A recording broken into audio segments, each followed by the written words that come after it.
Hello friends, welcome to Skybase online classes. आज हम लोग देखेंगे कि कैसे जावास्क्रिप्ट में हम एरे का यूज़ करते हैं, कैसे एरे को डिक्लेयर करते हैं और कैसे एरे को हम डिफाइन करते हैं। एग्जाम्पल के साथ हम इसको क्लियर करेंगे। तो फ्रेंड्स देखते हैं जावास्क्रिप्ट के अंदर एरे का यूज़ कैसे करते हैं। देखिए, मैंने एक प्रोग्राम बना रहा हूँ मैं एरे का। एरे के 5 नंबर लेने हैं और उसको प्रिंट कराना है।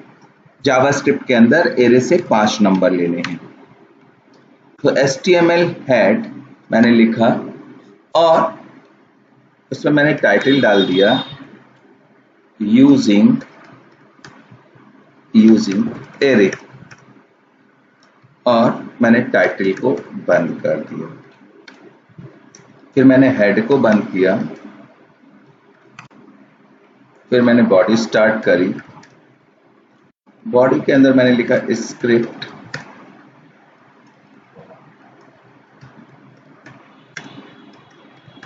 Language equal to JavaScript. ठीक है, वेरिएबल डिक्लेयर करूंगा। वेरिएबल मैंने डिक्लेयर किया ए, और अब मैं एरे डिक्लेयर करूंगा। एरे को डिक्लेयर करने का जो तरीका होता है जावास्क्रिप्ट के अंदर वो होता है new array, new space array का ए बड़ा रहता है, एरे। ठीक है, अब न्यू एरे नाम है, न्यू एरे के सामने नाम देना है मुझे पहले। तो मैं कोई भी नाम दे सकता हूं, जैसे मैंने दे दिया ARR, ये नाम हो गया। इसके बाद मैंने लिखा न्यू एरे और मुझे कितने कंपोनेंट लेने, 5। तो मैं यहाँ पे 5 डिक्लेयर कर दूंगा ऐसे।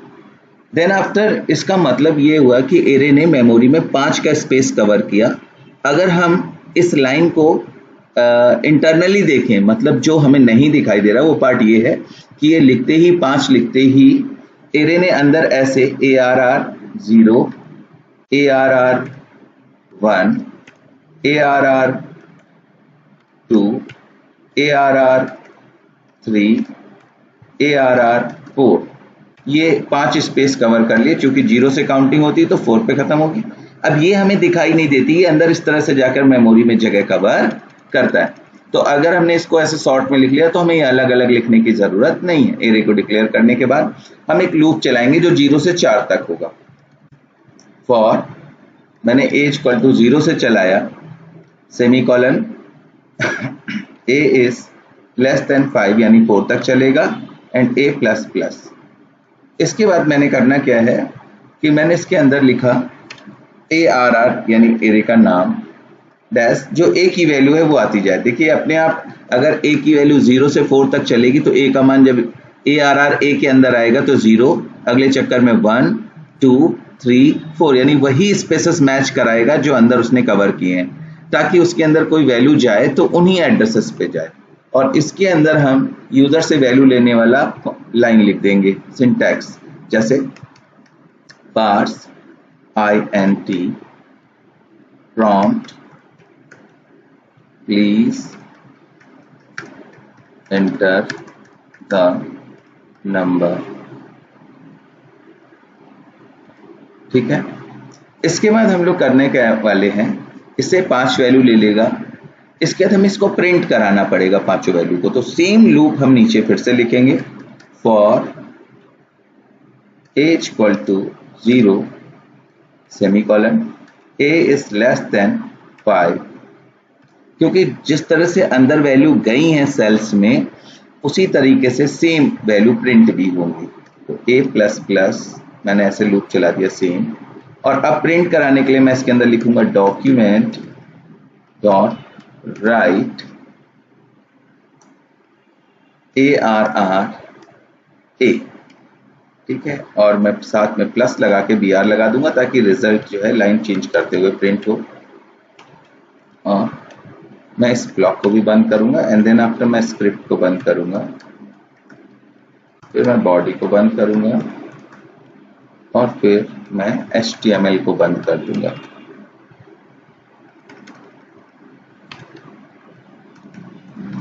इस तरह से मैंने ये 5 वैल्यू लेकर उसे प्रिंट कराने का प्रोग्राम बनाया है एरे के थ्रू।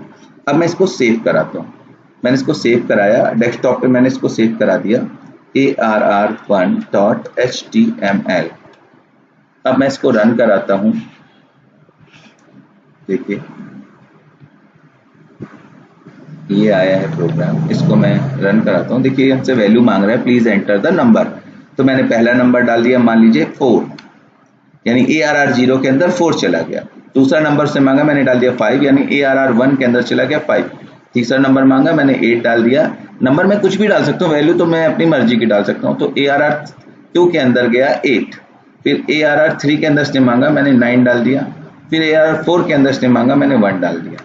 जैसे मैंने ओके किया, उसने सारी वैल्यू को प्रिंट कर दिया, 4 5 8 9 1। तो इस तरह से एरे के थ्रू आप वैल्यू ले सकते हैं और प्रिंट करा सकते हैं। अब आपका सवाल होगा, सर हम एरे को यूज ही क्यों करें? चलिए ये भी अच्छा सवाल है।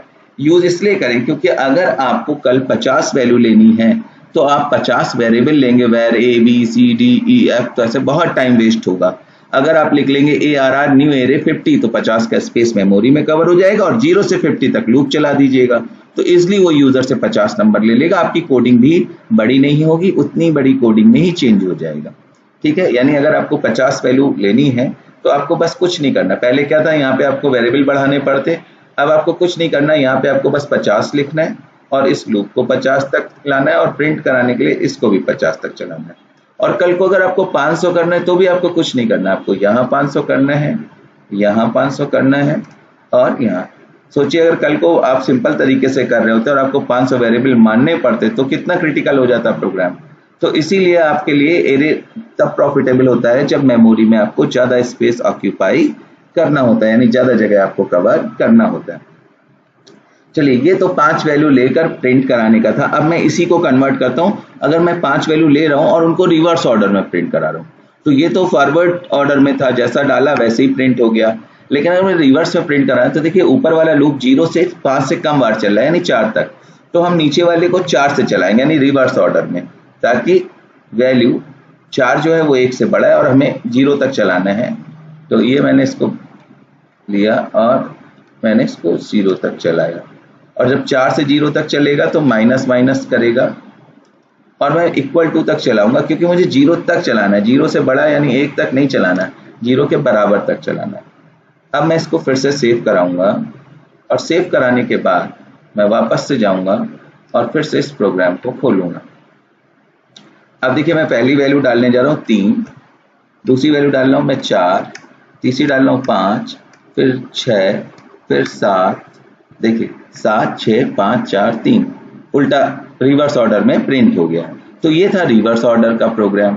अब अगर हमें ये कहा जाता है एरे के थ्रू आप 5 वैल्यू का सम निकालिए, तो वो भी सिंपल प्रोग्राम है, मैं वो भी करके दिखाता हूं आपको कैसे हम 5 वैल्यू से एरे का सम निकालते हैं। ठीक है, ठीक है, दिखाता हूं।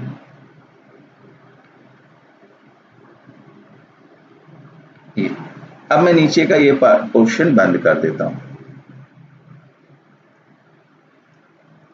और मुझे सम निकालना है ना 5 वैल्यू लेकर, तो मैं ऊपर एक वेरिएबल और डिक्लेयर कर लेता हूं सम, जिसको मैं 0 से इनिशियलाइज करता हूं, क्योंकि मुझे असाइन कराना पड़ेगा हर स्टेप की वैल्यू जोड़कर सम के अंदर। तो इसीलिए जब वैल्यू असाइन करानी होती है तो सम के अंदर तो हम उसको इनिशिएट जरूर करते हैं, जिस वेरिएबल के अंदर असाइन करानी होती है उसको हम इनिशिएट करते हैं।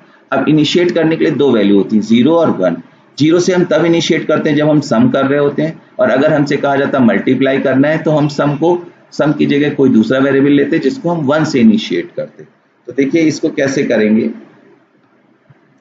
यहाँ पे जाएंगे और हम जो वैल्यू ले रहे हैं उसको sum equal to sum plus ARR 1 के अंदर जा रही है, ARR A के अंदर वैल्यू ले रहे हैं हम, तो उसको हम सम के साथ जोड़ देंगे। जब सारी वैल्यू जोड़कर तैयार हो जाएंगी तो उनको हम लास्ट में क्या करा देंगे, प्रिंट करा देंगे, कुछ इस तरीके से। और इसको हम सेव करा देंगे। इस तरह से हमने इसको जब सेव कराया और उसके इसको रन कराया यहाँ पे जा करके, तो देखिए इसने फिर से मुझसे नंबर मांगा, मैंने नंबर दिया 1, अगला नंबर दिया मैंने 4, देखिए जोड़ते आइएगा 4 1 5 हो गया। फिर मैंने 6 दिया, तो 6 5 11, 11 8 11 8 19, 19 5 24। देखिए रिजल्ट क्या आ रहा है 24। तो उम्मीद करता हूँ आप एरे का डिक्लेरेशन देखेंगे और उसको समझने की कोशिश करेंगे। किसी भी तरह की कोई प्रॉब्लम हो तो आप मुझे कमेंट करके मेरा नंबर ले सकते हैं और मुझे कॉल करके उससे क्लियर कर सकते हैं। अगर आपको प्रोग्राम पसंद आए तो चैनल को लाइक और सब्सक्राइब करना मत भूलिएगा।